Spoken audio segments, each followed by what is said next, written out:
O ministro Gilmar Mendes fez um comentário que está repercutindo muito. Ele afirmou que a lei da ficha limpa parece ter sido feita por bêbados. A fala foi feita durante uma discussão sobre 2 recursos da semana passada, quando o Supremo definiu que cabem às câmaras legislativas analisar as contas dos prefeitos e torná-los legíveis, elegíveis ou não.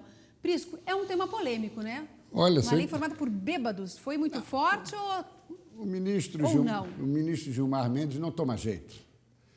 Todo ministro, todo magistrado deve falar nos autos. Tudo bem que, em função do avanço dos tempos, os magistrados possam aqui ou ali se manifestar. Mas o ministro Gilmar Mendes, que vai presidir as eleições, é também o presidente do TSE, ele não passa uma semana fora da mídia.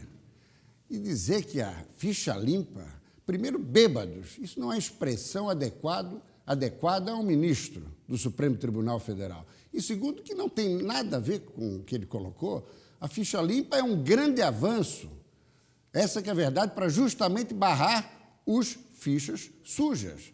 Foi uma iniciativa que veio da opinião pública, respaldada pelo Congresso, e não pode, evidentemente, um ministro do Supremo colocado nos termos que ele colocou. Tanto é que foi censurado por um colega, Luiz Roberto Barroso, que, com sobriedade, colocou que, na verdade, a ficha limpa é uma lei sóbria e que deve ser aplicada. Continuamos falando de eleições agora? Vamos, estamos recebendo a visita ilustre do desembargador César Abreu, presidente do Tribunal Regional Eleitoral, ele que, aqui em Santa Catarina, vai cumprir o papel que Gilmar Mendes vai cumprir no plano nacional, mas sem declarações como essas, né, presidente? Não tem satisfação tê-la aqui. Satisfação é minha.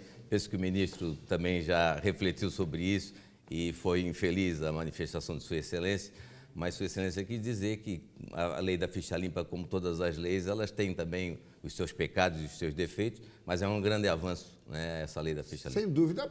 Aproveitando a carona nessa questão, o que preocupa muito os brasileiros, os catarinenses, é o seguinte: o cidadão é barrado pela ficha limpa, mas entra com efeito suspensivo, disputa a eleição, e daí depois toma posse ou não toma, se toma, depois é afastado no final do mandato, assume presidente da Câmara ou faz uma eleição suplementar.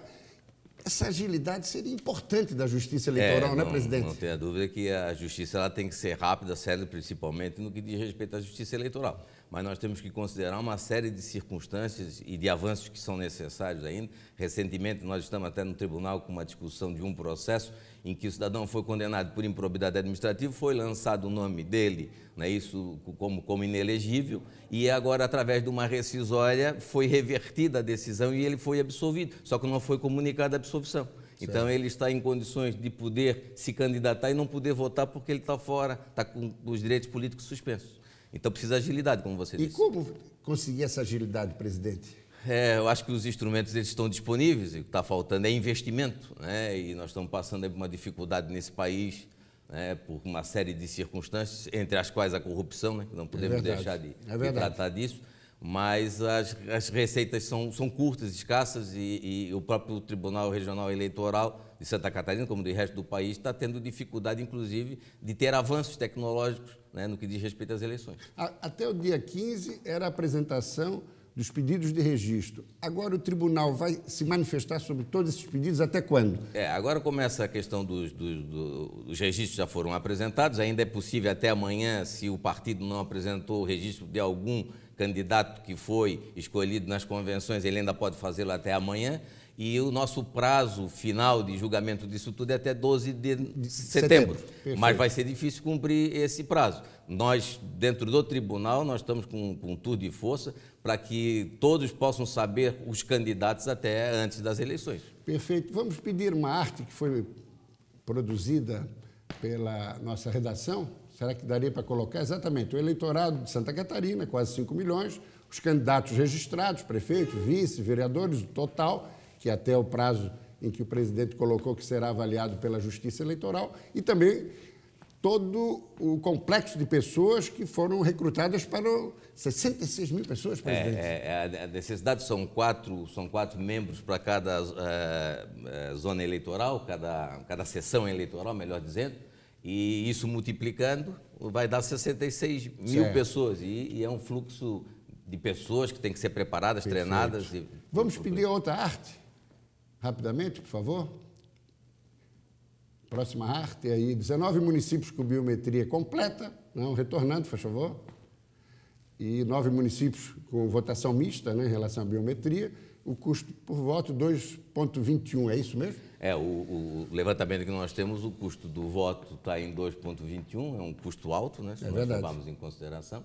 E o problema da biometria, nós vamos agora, a partir depois de 2 de outubro, depois das eleições, nós vamos voltar à carga com a biometria. Para encerrar, uma pergunta que eu não poderia deixar de fazê-lo, não estava na pauta, mas na quarta-feira o Tribunal de Justiça aprovou a ampliação de 32 vagas de desembargador.